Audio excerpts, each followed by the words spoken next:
দেশের কয়েকটি শহরে সহিংসতা ছড়িয়ে পড়ায় কলকাতার মধ্যাঞ্চলে অবস্থানরত অনেক বাংলাদেশি পর্যটকের মধ্যে তীব্র উদ্বেগ ও উৎকণ্ঠা দেখা দিয়েছে। পরিস্থিতির অবনতি হতে পারে এই আশঙ্কায় অনেকে দ্রুত দেশে ফেরার কথা ভাবছেন।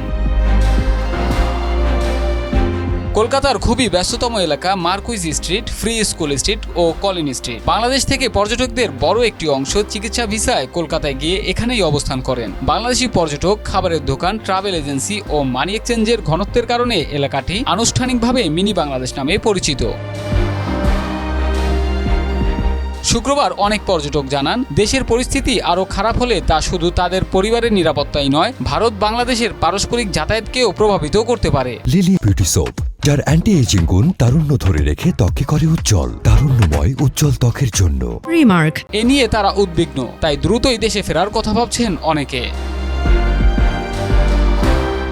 এদিকে সদ্য ভালোর দিকে যেতে শুরু করা ব্যবসায়ী পরিস্থিতি পুনরায় খারাপের দিকে যেতে পারে বলে শঙ্কা প্রকাশ করেছেন স্থানীয় ব্যবসায়ীরা। অনেকের মতে বুকিং বাতিল বা আগেভাগে ফিরে যাওয়া সরাসরি সেই ব্যবসায় প্রভাব ফেলবে, যা ব্যাপকভাবে বাংলাদেশি পর্যটকদের ওপর নির্ভরশীল।